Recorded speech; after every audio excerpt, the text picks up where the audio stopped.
زبور 5ویں کتاب اور اس کا 147 باب جو 20 آیات پر مشتمل ہے۔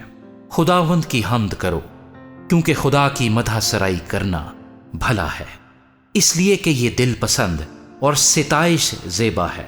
خداوند یروشلیم کو تعمیر کرتا ہے، وہ اسرائیل کے جلا وطنوں کو جمع کرتا ہے، وہ شکستہ دلوں کو شفا دیتا ہے اور ان کے زخم باندھتا ہے۔ وہ ستاروں کو شمار کرتا ہے اور ان سب کے نام رکھتا ہے۔ ہمارا خداوند بزرگ اور قدرت میں عظیم ہے، اس کے فہم کی انتہا نہیں۔ خداوند حلیموں کو سنبھالتا ہے، وہ شریروں کو خاک میں ملا دیتا ہے۔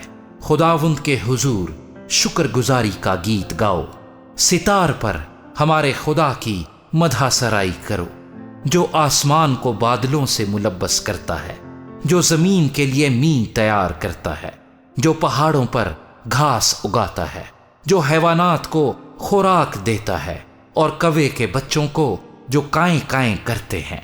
گھوڑے کے زور میں اس کی خوشنودی نہیں، نہ آدمی کی ٹانگوں سے اسے کوئی خوشی ہے۔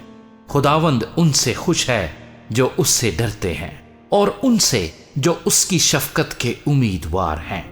اے یروشلیم، خداوند کی ستائش کر، اے صیون اپنے خدا کی ستائش کر، کیونکہ اس نے تیرے پھاٹکوں کے بینڈوں کو مضبوط کیا ہے، اس نے تیرے اندر تیری اولاد کو برکت دی ہے۔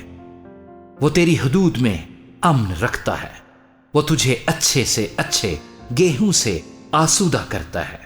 وہ اپنا حکم زمین پر بھیجتا ہے، اس کا کلام نہایت تیز رو ہے۔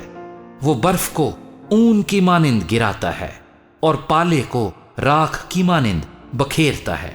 وہ یخ کو لکموں کی مانند پھینکتا ہے، اس کی ٹھنڈ کون سہ سکتا ہے؟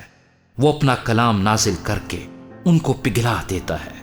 وہ ہوا چلاتا ہے اور پانی بہنے لگتا ہے۔ وہ اپنا کلام یعقوب پر ظاہر کرتا ہے اور اپنے آئین و احکام اسرائیل پر۔ اس نے کسی اور قوم سے ایسا سلوک نہیں کیا اور اس کے احکام کو انہوں نے نہیں جانا۔ خداوند کی حمد کرو۔